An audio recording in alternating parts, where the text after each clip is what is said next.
anunciamos las medidas de sana distancia, las agrupamos en un mismo paquete para que quede claridad cuál es el propósito. El propósito es que las personas no estén en contacto estrecho unas con otras, porque si esto ocurre de manera individual, es una situación bastante manejable, pero si ocurre de manera masiva, puede contribuir a la propagación de la enfermedad.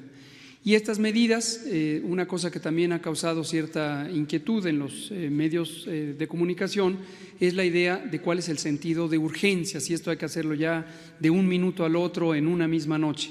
Y esto pertenece más a la idea no basada en ciencia.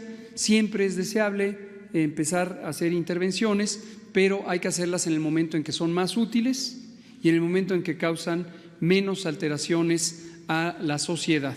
Como hemos dicho, nuestra preocupación principal es que en términos económicos, en términos sociales, quienes tienen mayor vulnerabilidad son las personas pobres, las personas que no tienen acceso a distintas riquezas y que viven en el día a día de sus salarios, de sus pequeñas actividades comerciales, y esas son las personas que hay que tener siempre muy en mente, que no se afecten por distintas intervenciones de salud pública o de cualquier otra naturaleza.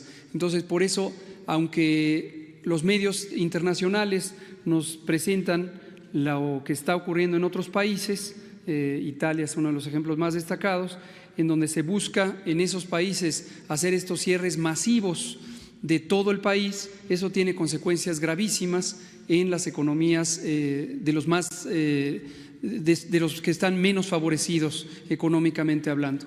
En México sabemos bien que la mitad de la población vive en condiciones de pobreza como resultado de las políticas económicas de los últimos 40 años, y entonces esa es a la población que hay que proteger, y eso no quiere decir no hacer las medidas de salud pública necesarias.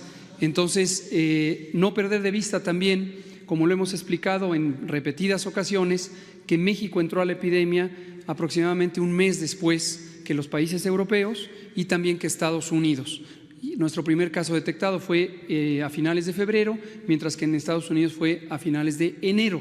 Y esto nos ha dado una ventaja porque podemos llegar con el plan de preparación que iniciamos desde el inicio del año en el momento más adecuado, técnicamente hablando, para las intervenciones. Y termino diciendo, estas son las medidas de sana distancia, siguen las medidas de higiene general, el lavado de manos, el estornudo de etiqueta, protegido para que no propaguemos los virus. Los cubrebocas sirven solamente para que la persona con síntomas no propague el virus a los demás, no nos sirve como una barrera de protección a las personas que pudiéramos ser contagiadas. Y una muy importante, quien esté enfermo, que se quede en casa para que tenga una recuperación efectiva sin propagar el virus. Y si quieren ya no me pongan cada una, nada más el índice. Regresamos para arriba, exacto. Y luego hemos recomendado, la Secretaría de Salud ha recomendado la suspensión de actividades no esenciales. Esto es para los sectores público, social y privado. ¿Qué quiere decir actividades no esenciales?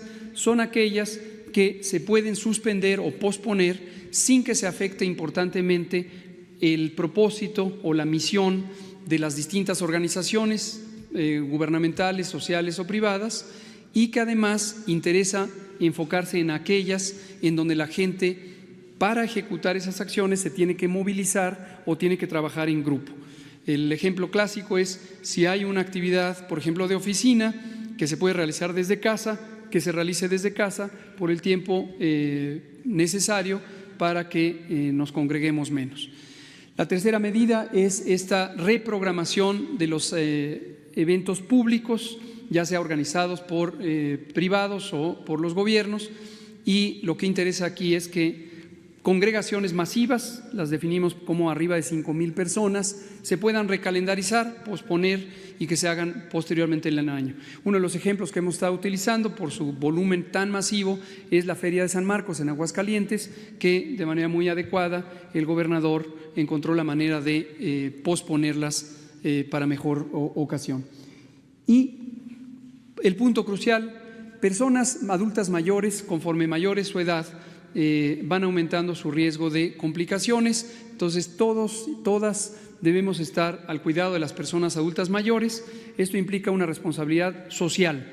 No es una acción que viene del gobierno a la sociedad, es una acción que toda la comunidad debemos estar cuidando, y la manera de cuidarlo es, si hay personas en la familia que en las últimas 2 semanas han tenido síntomas, fiebre, tos, dolor de garganta, dolor de cabeza, escurrimiento nasal, estornudos, que no visiten a la persona adulta mayor.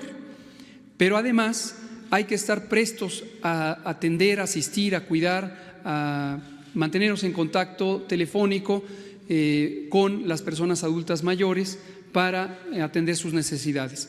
En la medida en que ellos y ellas puedan apoyarse en su familia, en su comunidad, puede ser que no necesiten estar trasegándose de un lugar a otro y por lo tanto estén menos expuestos al contagio. Gracias, presidente.